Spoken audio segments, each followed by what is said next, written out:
The meal lady. You are 47 years old. You have a full-time job, a half-empty fridge, and a neighborhood full of people being forgotten. You don't have a business plan. You don't have investors. You have a Costco card, a slow cooker, and a Saturday. That's enough. Level 1, the first pot. It starts with Ms. Dorothy. She's 81, lives 3 blocks from you on Maple Street. Her daughter calls once a month. Her freezer has a half-eaten TV dinner and ice cubes. You bring her a container of chicken and rice you made on Sunday. She cries, not because she was starving, because someone remembered she existed. You drive home. You can't stop thinking about it. You start asking around the neighborhood. How many Ms. Dorothys are there? Turns out there are 11. 11 seniors on your street alone who eat crackers for dinner. You go back to your kitchen. You pull out your slow cooker, your big stock pot, and your grandmother's seasoning recipe. You spend $38 at the corner store. You make 6 meals. You bag them, label them, drive them out on a Tuesday evening after work. Every single container comes back empty by Wednesday. Nobody asks who you are. They just say thank you, and something in your chest shifts. Level 2, the system. You start getting organized because you're Gen X. You don't wait for permission. You build a spreadsheet on your lunch break. Names, addresses, dietary restrictions, who can't do sodium, who needs soft food, who's diabetic. You learn Miss Howard is allergic to shellfish. Mr. Calvin is on blood thinners and can't have leafy greens. Ms. Pat hasn't eaten a hot meal since her husband passed in February. These aren't clients. These are your people. You start meal prepping every Sunday morning. You're up at 6 a.m. Pots on the stove before the neighborhood wakes up. Red beans and rice, baked chicken, vegetable soup, cornbread from scratch. $52 feeds 8 people for the week. You do the math. $6.50 per person for real food. Food that tastes like somebody's grandmother made it. Because she did. Level 3. You are Word her. gets out. You didn't post anything online. You didn't make a flyer. But word travels fast when people are being fed. A woman from your church pulls you aside after service. My mother just got out of the hospital. She's on fixed income. Could you? You say yes before she finishes the sentence. Then your coworker mentions her uncle. Then the pharmacist on 5th tells you about a senior building 3 miles away. 14 units, most of them eating dollar ramen and expired canned soup. You drive over there on a Thursday evening. You knock on the first door.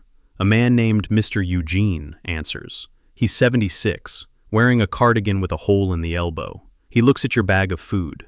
He doesn't say anything. He just steps to the side so you can come in. You set the container on his table. He asks how much. You say nothing. He tries to hand you a crumpled $5 bill. You close his hand around it. Keep it, you say. You go home and update the spreadsheet. Level 4. You now have The hustle 23 gets real. people. You You sit need down more with your money. bank account. You're not broke, but you're not flush either. You have a mortgage, a car note, and a mother of your own you're helping with utilities. You spend $200 a week on groceries. It's tight, but you find the gaps. You hit the discount grocery store on Friday mornings when they mark down produce. Imperfect broccoli, slightly soft bell peppers, day-old bread that toasts perfectly.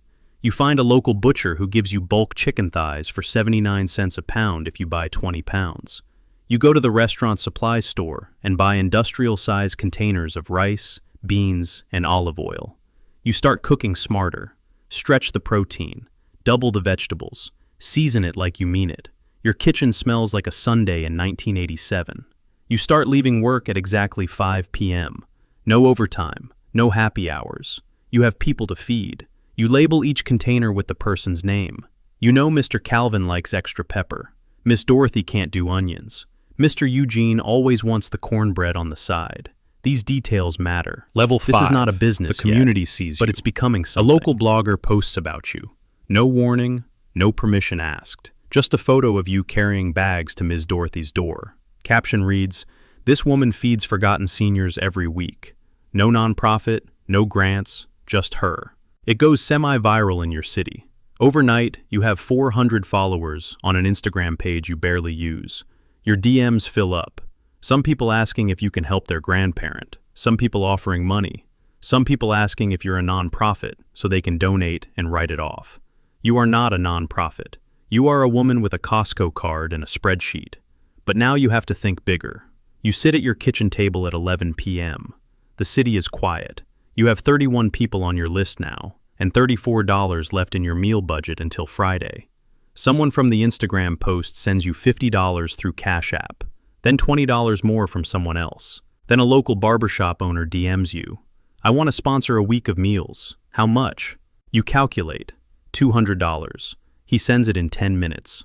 No contract, no invoice, just trust. You sit there for a long time staring at your phone. This just became something else. Level 6. The weight of it. You take a day off from your real job. First time in 3 years. You spend it cooking. 8 hours in the kitchen. Your feet hurt by noon. Your back hurts by 3 p.m. You have 40 containers lined up on your counter. You take a picture. Then you go deliver them. It takes 3 hours. By the time you get to Mr. Eugene's building, it's almost dark. He's waiting by the door. He does that now. Every week, same time, same door. He tells you about his late wife while you unpack his container. He tells you she made red beans the same way you do. You hold it together until you get back to your car. Then you don't.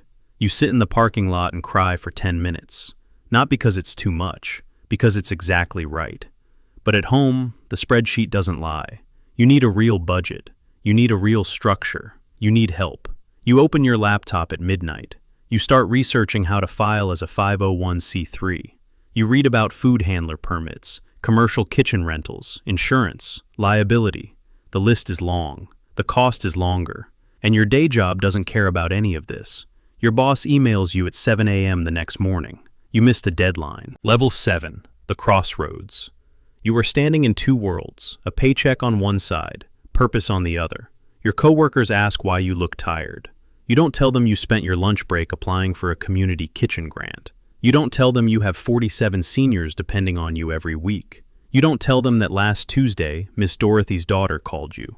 Not Miss Dorothy, you, to say thank you. The daughter who calls once a month. She called you because her mother talks about you more than she talks about her. That lands differently. Meanwhile, a local news station reaches out.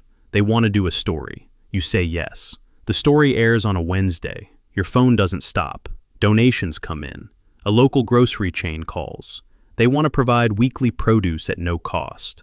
A retired chef DMs you. She wants to volunteer on Sundays. A church 3 miles away offers their kitchen. Commercial grade, full equipment.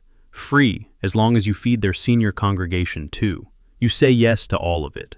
And then you do the math again. Not the grocery math. The life math. If this grows any bigger, you can't do it alone anymore. But if you walk away, even slightly, who fills the gap? You already know the answer. Nobody. Final level, what it costs. 6 months later, you are still at your day job. Barely. You have taken 11 personal days. Your performance review is complicated. Your manager respects what you're doing. She also needs you to be present. You are not always present.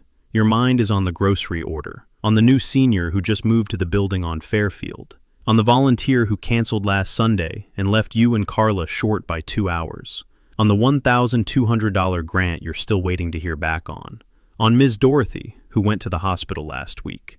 Not serious, but still.